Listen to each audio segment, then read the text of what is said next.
হাসান হোসেন দেখে মদিনার ছেলেরা ঘোড়া দৌড়ায়, তখন ঘোড়া কেনার জন্য বাইনা ধরলো।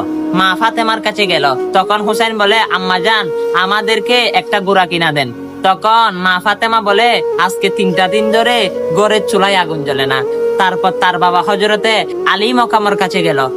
হজরতে আলী বলে, আমার কাছে একটা টাকাও নাই। তখন হাসান হোসেন দৌড়িয়ে গেল আমার রসুলের কাছে। তখন আমার রসুলকে বলে, নানা জান, মদিনা সব ছেলেরা ঘোড়া দৌড়ায়, আমাদের থেকে ঘোড়া নাই, আপনি একটা ঘোড়া কিনে দেন। তখন আমার রসুল কিনে দেওয়ার মতো সামর্থ্য নাই। তখন আমার রসুল হাসান হোসেনকে খুশি করার জন্য নিজে মসজিদের মধ্যে হামাগুড়ি দেয় এবং পিঠের মধ্যে হযরত হাসান হোসেনকে উঠিয়েছিল। তখন একবার এদিকে যায়, ঘোড়ার মতো সোয়াল করে, একবার এদিকে যায়। তখন হাসান হোসেন ঘোড়ায় চলতেছে সেরকম হাসে। তখন হযরত উমর পাশে দাঁড়িয়ে মিষ্টি মিষ্টি হাসতেছে। তখন আমার রসুল বলে, এ উমর, তুমি হাসো কেন? তখন আমার রসুলকে হযরত উমর বলে, কত দামি ঘোড়ার উপর হাসান হোসেন সওয়ার হয়েছে। তখন আমার রসুল 2টা চোখের পানি ছেড়ে দিয়ে বলে, আমার রসুল হযরত উমরকে বলে, তুমি শুধু দামি ঘোড়াটাই দেখলে, আর দামি ঘোড়ার উপর যারা উঠেছে তারা কত দামি তুমি দেখলা না?